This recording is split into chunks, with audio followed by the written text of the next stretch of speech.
With Penn State getting rid of James Franklin, the Nittany Lions brass has many decisions to make, including the head coach, but it goes much further than that. Recruiting, transfer portal, and more. Let's break it down.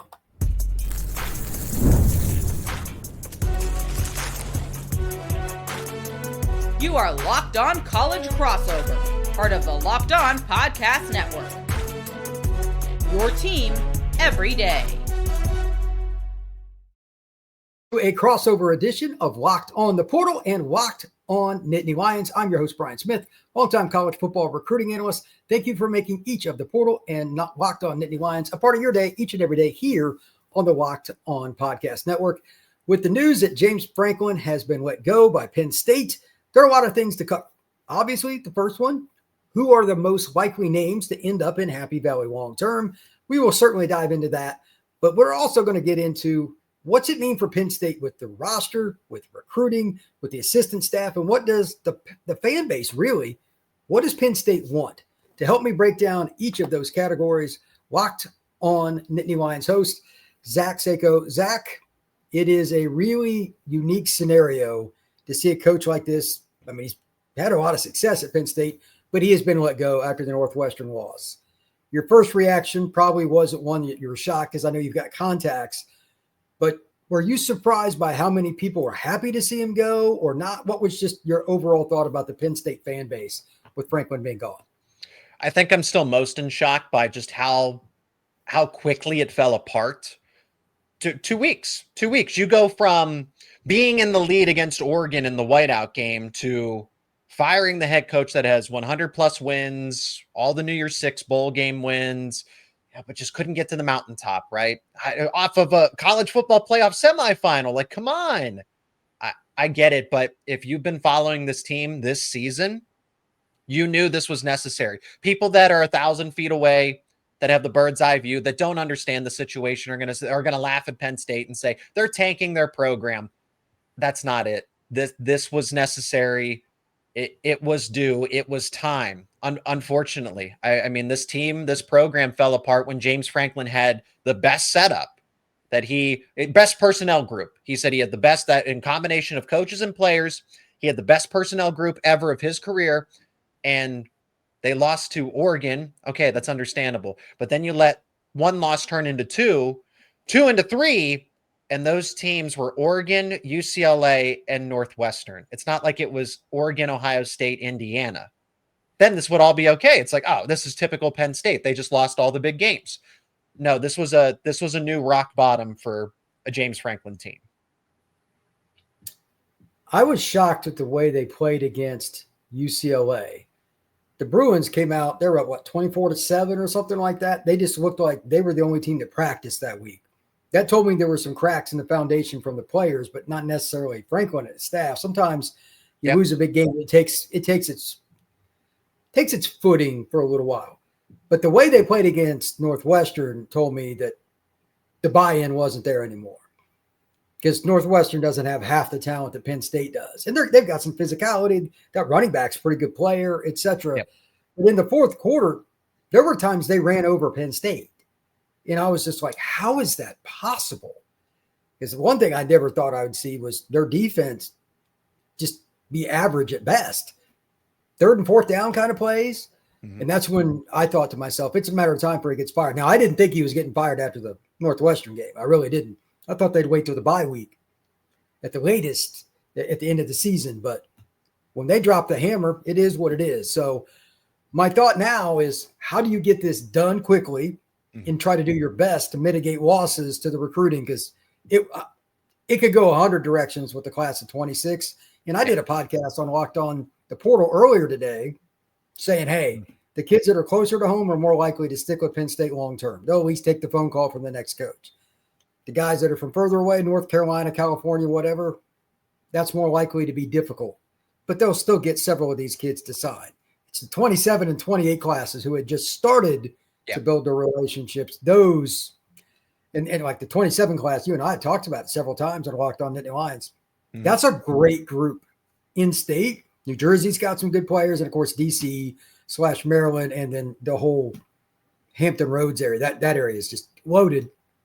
they're going to miss out on a lot of those kids. So my first question to you is, which coach do you want? And what do you think the fans want to try not only to get a good coach again, but somebody like Franklin could recruit? That is not debatable. Can they get somebody that can do both? Who do you got?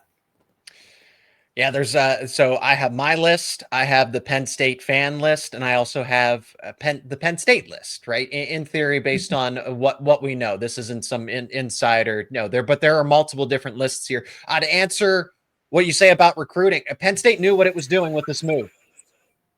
When it comes to this move, they knew that they were going to take a hit in recruiting. So recruiting's the last thing on my mind right now, especially with the transfer portal. You can recover from this. It's not going to be quick. It's not going to be easy, but Penn State can recover. Keemon Spell was already flaking. Khalil Taylor had decommitted, and it's no surprise that the remaining players of Leighton Von Brandt and Gabe Jenkins also said adios for the moment. And who knows? Maybe they get a guy that ends up being able to recruit them back. Very unlikely. I'm just saying we don't know at the end of the day. So with that being said, my head coaching candidates that I would like, the home run with the highest ceiling, and then somebody that, hey, if you can outmaneuver an SEC program, these two, I think this is that in my list is basically everybody else is kind of the same after that. Will Stein from Oregon, Mike Elko at Texas A&M. That's my list in terms of, hey, this is kind of realistic. This actually, now it's going to be difficult to pry him away from Texas A&M, but I like Mike Elko a ton because of the New Jersey connections. That's huge for Penn State, regional recruiting. He went to the University of Pennsylvania. Okay, so he's got the Pennsylvania connections, he's got the New Jersey connections, and he's shown that he can manage not only Duke, but now Texas A&M. So he's succeeding at every level. You got to give him a phone call and see what you can do to wrestle him away from Texas A&M. If you want that, not necessarily a long shot, but if you give this guy 5-6 years, can be the next Dan Lanning type. If you're committed to him, you got to go with the guy that's been following Dan Lanning. That has been his second in command, Will Stein. And it's because you get the defensive element with Mike Elko. I'm just tired of mediocre quarterback play, honestly, Brian. Maybe that's where that stems from. But Will Stein is a quarterback whisperer. He turned Dylan Gabriel into a day 2 NFL draft pick. Dante Moore went from an afterthought at UCLA, a 5-star bust, to this guy might be the future number 1 overall draft pick. Maybe that changes a little bit with that recent Indiana game, but now he's in the conversation. And it's been such a revelation for Oregon because of Dan Lanning, but also because of Will Stein. Give me that at Penn State. If you want the next Dan Lanning, go get the guy that is right there with him and bring that over. Just somebody that's high energy, young, and has shown, he has no head coaching experience. He's close enough. Okay, so that's my 2. Everybody else is kind of equal. The reason I don't include Curt Cignetti myself is because I don't think it's realistic. I don't think he's going to leave Indiana, actually. So maybe that applies to Mike Elko too. But Cignetti, I just don't see him leaving Indiana when they bought into him fully. He's on the short list for the Penn State fan coaching list. Matt Rule is going to be, depending on who you ask. It's split. Some people are going to say, go get Matt Rule. Other people are going to say, absolutely not. You are not getting anything different from James Franklin when it comes to the big games. Do not go after Matt Rule. Aside from how much do you want to align yourself with Penn State's past? Because Matt Rule is a Joe Paterno disciple, but he is from State College.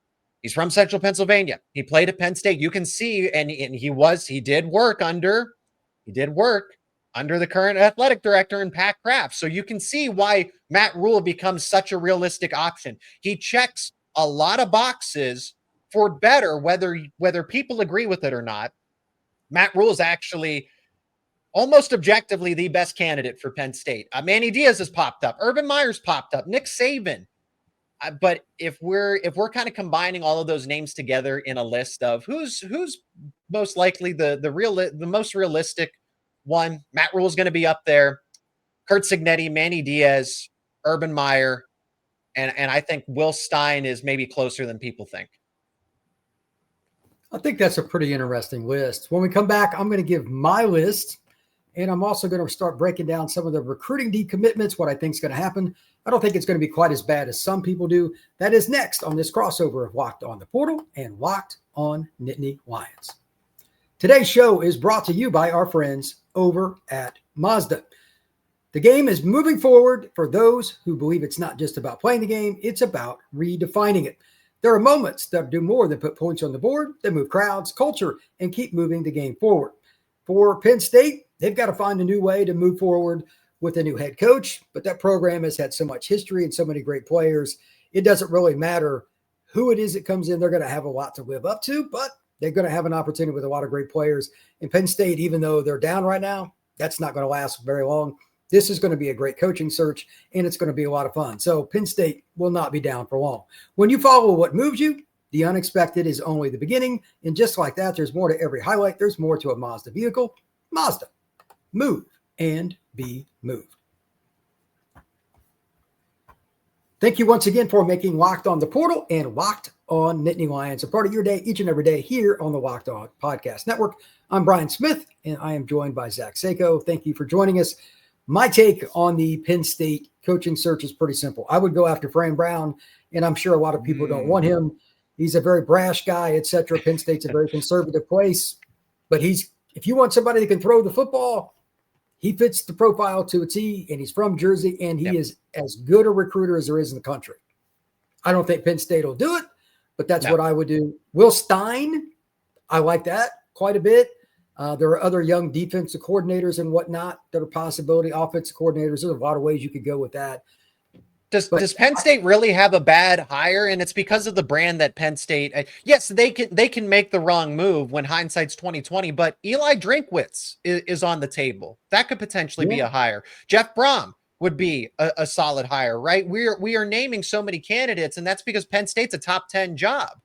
So because of the brand, because of the power that Penn State has, they're not going to whiff. They're not going to settle. They're going to get somebody. So just because Curt Cignetti hypothetically turns them down, they are going to get somebody the same caliber or someone that's still going to fit culturally within the program. You mentioned Fran Brown, and maybe, okay, he's a little bit too brash, so that might be against a culture thing with Penn State.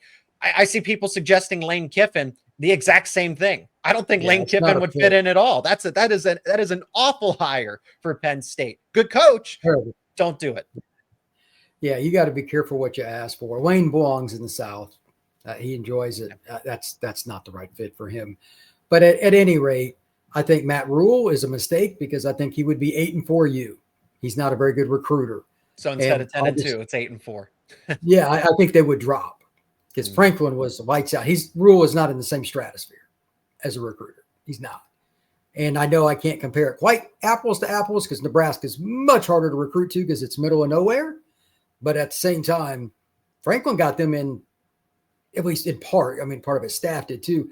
Texas, California, et cetera. They'd never done that. Even when I was a kid, if you looked at their roster, they didn't have California kids and Texas kids and Florida kids dotting the roster. Yeah. So, I mean, it's interesting how this is being done today. And Franklin was good at it. So roster management was probably his biggest strength other than just discipline for looking for the right kind of guy and all that stuff. And it helped them. But now this isn't what I would call the greatest year to try to go out and hire a coach. I mean, you mentioned Elko. He's not very far into his tenure. His buyout would be massive, and he'd need a massive contract too. I don't see that. That's why hiring, especially when Penn State has to pay a buyout for James Franklin. Yeah. Like there was no good way for Penn State to do this. None. No. But like I said, it was overdue. It had to happen. The fans had turned on Franklin, the donors, the powers that be, because Franklin had always said, Franklin just said, I need this. I need my OC. I need my DC. And he convinced everybody that if you give me XYZ, I will be able to do it.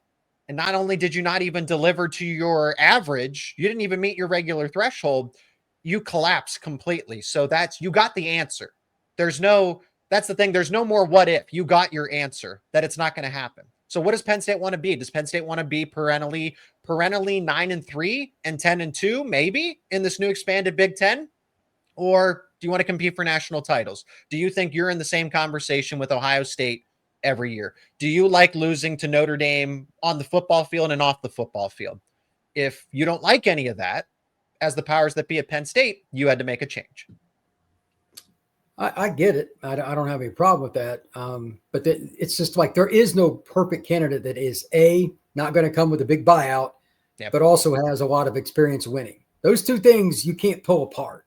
Mm-hmm. So I don't know what Matt Campbell's buyout is. Maybe that's a possibility, but it's still probably not cheap. He's at least got Ohio ties. Yeah, that would be about as good as I think they're going to get under circumstances. And he's obviously a good coach. I just don't know if he can recruit at Penn State because, no offense to Iowa State, it's impossible to recruit elite players there on a consistent basis because it's middle of nowhere. So that's a guess, but he can coach, but he would have a lot better resources at Iowa State or at Penn State than compared to Iowa State. Yes, he would. I would think they could be a top 12 program pretty much yearly. That would be my guess. Now, if he can get over that final hump, that's going to come down to recruiting. And that's a guess. Mm-hmm. But there aren't any shiny knights waiting that are Penn State grads that are all the above. Cheap buyout, proven coach, great recruiter. That does not exist. No. So this is going to be a really interesting coaching search. To that end, the same questions that, Zach, you and I are asking, recruits, their 7-on-7 coaches, their parents, their trainers, their high school coaches are asking the same. And I'm sure you've read some of the comments by recruits around the country, rightfully so. Some are saying I'm going to stick with it for a while. Some have decommitted. Keemon Spell, among others, have pledged to. Shocking. Yeah, like we saw that one coming, but it is what it is. So they need to make the bleeding go away. Give everybody the background on the guy that is the interim. This is so important. I think they made the right hire, but give me your take on what people should know about the interim head coach. Oh, Terry Smith was a no-brainer, and he's been James Franklin's right-hand man for the longest time. And it's like, oh, well, then he's no different. He's an extension of James Franklin. This is going to be exactly the same. Okay, well, I don't have a lot of expectations for what Penn State's going to do for the rest of the season, but Terry Smith himself is a Penn State grad. He played ball at Penn State. He played wide receiver at Penn State in the 90s. So he actually checks a lot of similar boxes that a Matt Rule would, in theory, other than actually leading and being a head coach. But he's been the associate head coach for a long time, alongside James Franklin. If you want to stay close to Penn State, if you want the Penn State legacy, you should absolutely give Terry Smith an opportunity, but he doesn't have the name power that somebody else would. I would still like to see Terry Smith retained on a future staff, but that's not a guarantee. That's kind of wishful thinking at that point, because I do think Penn State's going to go, if they don't go with Matt Rule, they're going to go completely away from the Penn State ties, so to speak. But Terry Smith's a phenomenal recruiter. He's been linked to Temple for a while. Not saying that's going to happen right now. Temple's obviously in a much better situation, but he's been thought of as a future head coaching candidate at a Temple type of job. He has such strong connections in Western Pennsylvania. That's the reason why Pitt can't recruit, because Terry Smith is at Penn State. So he gets all of the good Pittsburgh players to go to Central Pennsylvania. If you can somehow get him to stop the bleeding, and so far, this was the only option. This was the only guy that you could promote to give Penn State a best case scenario for the present. What the future looks like, that's completely different. But if you want all of this to slow down, it was Terry Smith and it was nobody else. I think that's a really good way to put it, because this is an important time. It's not just recruits, it's the players. And that's what we're going to talk about next. Oh, that's true too. That's what we're going to talk about next here on this crossover, Locked on Nittany Lions and Locked on the Portal. Today's show is brought to you by our friends over at FanDuel. The NFL season is here, and FanDuel has an offer you do not want to miss. Right now, new customers can bet just $5 and get $300 in bonus bets if you win.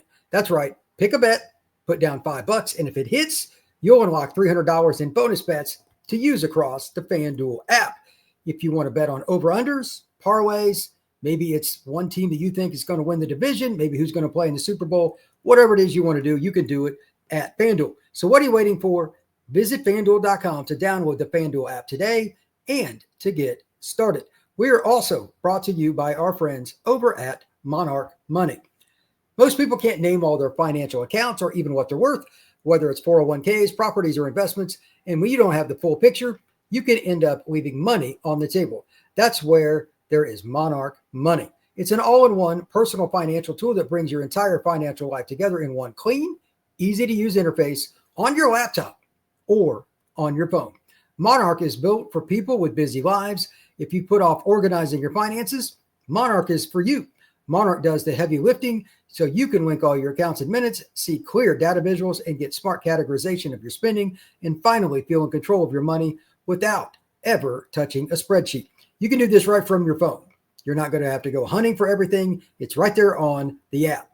Don't let financial opportunities slip through the cracks. Use code LOCKEDONCollege at moderatmoney.com in your browser for half off your first year. That's 50% off your first year at moderatmoney.com with code LOCKEDONCollege. All right, now we have to discuss the inevitable, and that's eventually you got to discuss some of the players leaving. And before anybody asks, I have no idea which guy or guys will or will not. It is going to be completely random. A lot of it, they're going to want to wait and see, okay, who are they going to hire? How would I be used? What's the offense going to be like? Defense going to be like? So I'm not going to go into specifics. If Zach wants to, he can certainly guess. Yep. But the bottom line is you're eventually going to lose some of these guys, and we need to at least mention the new rule. I assume it's going to apply to Penn State. I don't know when the rule goes into effect, but for those who do not know, the coach that gets fired at the 30-day window with the last four, it's still applied. Not sure if it applies to the Penn State thing here because it just happened. But the new rule is once the new coach is hired, you get 15 days to enter the portal. So if you don't like the meeting with the guy or whatever, you can hop in. Mm-hmm. I like that rule. I think that's actually kind of smart. And you would still have the normal portal window, which is going to be January 2nd through the 16th. So you'd be covered either way. But Penn State needs to get out ahead of it. And that's why we brought up Coach Smith. He's going to be able to help mitigate some of that. But just out of curiosity, you know that roster very well, Zach. Which position would you be most concerned about losing players because maybe they don't have the right depth after this year beyond seniors leaving? Where would you be most concerned? I would probably point to the future potential stars and guys that are far away from home. Chaz Coleman, for example. I guess he's not too far away being that he's from Ohio, but Chaz Coleman's been such a revelation at defensive end for them. And Ohio State probably feels like, oh, we whiffed on this one. You get an easy opportunity to right your wrongs. I think Chaz Coleman did want to go to Ohio State. Ohio State didn't recruit him enough. And like I said, now all can kind of be as well. Ohio State fans are calling for it. People know how good Chaz Coleman is. He would end up at Ohio State in the transfer portal. I'd look to a player like Darius Dixon. He's all the way from the state of California. The reason he was at Penn State was because of James Franklin and Terry Smith. So there is that. Terry Smith's still on staff. But Dixon is a long ways away from home. It would not shock me if he transferred back to the West Coast. And who knows, that could be any of Oregon. That could be USC. Maybe James Franklin ends up at UCLA. Maybe he ends up at UCLA because I think that would be a phenomenal fit for Franklin himself. So I'm looking to a couple key players here and there. We know that Penn State has some Florida players that are from the southeastern part of the country. I think that you look to the position groups like linebacker.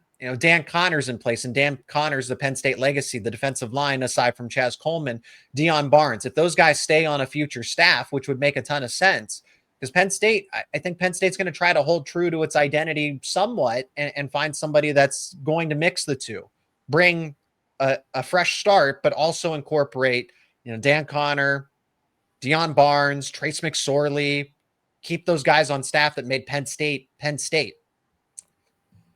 But that's, at some players, let's also think of this. So the roster, even if the roster, I'm not concerned about it at the end of the day, it's going to sting losing guys that Penn State fans really like, or were really going to like because they were eventually going to turn into really quality players.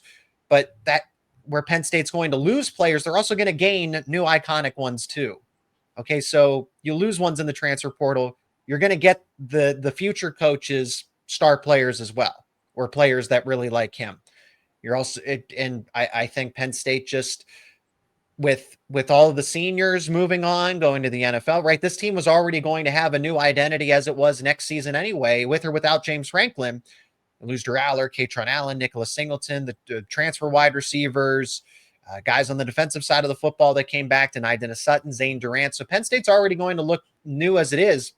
And there are some players that I think of, maybe like an Ethan Grunkemeyer, where it would make sense for him to stay at Penn State because Penn State needs a quarterback. And if it's, say, a Will Stein, you're not going to be able to bring Dante Moore with you. And I don't know who Oregon's immediate backups are off the top of my head. But if Grunkemeyer fits the system, it might make sense for Grunkemeyer to stay as a former top 10 quarterback recruit once upon a time. Same thing with the local running backs, or local players like a running back in Quentin Martin. It's not, oh, everybody that was a James Franklin recruit is going to decommit. They're going to flip. No, I look to Kevin Brown, who probably still wants to go to Penn State, even though James Franklin's not the phenomenal eventual 5-star offensive lineman. But don't think that everybody's going to leave just because Franklin's gone. And Penn State knew what it was getting into. You will see natural player attrition, but it's not going to be every single locker is cleared out. Not the case. Yeah, I agree. I think the recruiting hits will be less for the 26 class than many think because they signed so many or have so many commitments from local kids. That's important. And they did such a good job of selling the program as a whole, not just one coach or two coaches. That's kind of the Penn State way, and it always has been. The bigger concern I have is getting guys that are long-term in recruiting, and then those guys that just got on the roster that you mentioned. So it's a combination. It's the younger players from further away. You took the words right out of my mouth with the roster. Some of the older guys that are PA guys and stuff, I doubt they leave. It's possible maybe if one's going to be a grad student or something, maybe they'll try something new. But it's the recruits that are further away and the players on the roster that are from further away. They don't have as many ties to the institution itself, other than that. But like you said at the beginning, Zach, they needed to make a change. Change is sometimes about taking a step or two backward to eventually reach your ultimate goal. That's not fun, but James Franklin had been flatlined forever, and then he fell off the earth in the last 3 weeks. Like they just never recovered from the Oregon loss. I don't know why. It's very odd because they actually played pretty well in that game in a lot of ways, but didn't win, and they just never recovered. It's one of the more bizarre things I saw. And sometimes a coach's message is no longer received, at least not in the way that it needs to. He'd been there since 2014. It's a long tenure. It's 12. This was his 12th season. Yes, it was. Maybe that's just part of it. So good luck to James Franklin wherever he goes. But any last parting words? No, just brace for impact. Penn State is a top 10 program. This is a destination job for somebody. And it would have been for James Franklin. I think did James Franklin and his agent leverage opportunities like a USC or a Florida once upon a time to maybe get some more money? So be it. But I really didn't think it would come to this. I think that I thought that if everything was going to continue the way it needed to happen this way in order for Penn State and Franklin to part ways.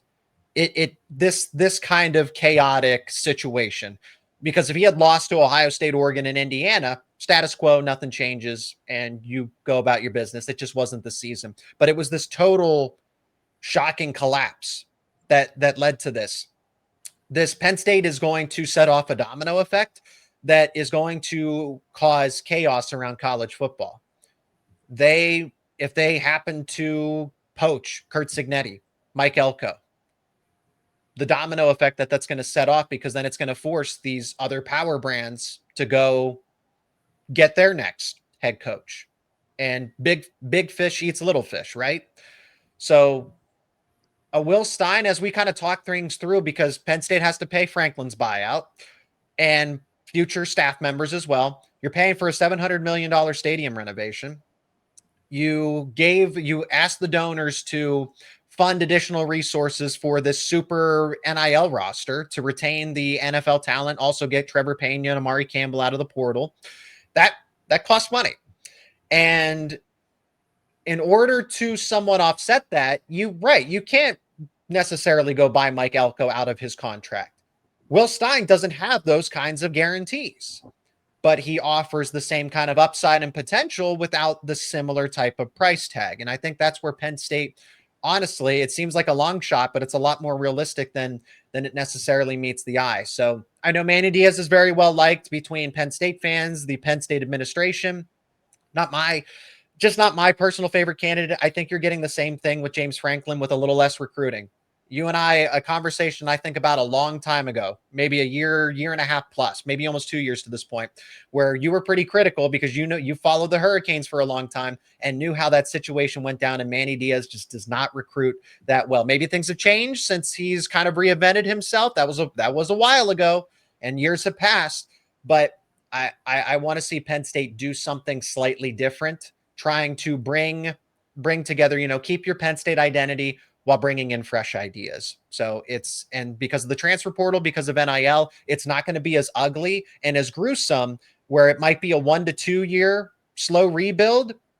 Year 3, year 4, you can be right back in Big Ten title contention. I won't say, hey, you're a top 4 team, but you can be a sneaky dark horse contender for the Big Ten conference once again by year 3 after you get through some of this. And it's because Penn State's at a loss for money right now. They got to pay some bills. Yeah, I would say that's pretty well said. Thank you to everybody for checking us both out. This is Zach Seiko. I am Brian Smith. Zach, tell everybody where they can find your work. Same places as you. Locked On Nittany Lions, available on YouTube and wherever you get your podcasts. Talking about this daily and then some. There's just so much to cover. I never thought we'd be having these conversations. The season's over at Game 6 for Penn State, but now the conversations have doubled and tripled with what's going down. Absolutely. You can find the Portal Podcast on YouTube, Spotify, Apple, and everywhere else you get your podcasts. We will see you again soon.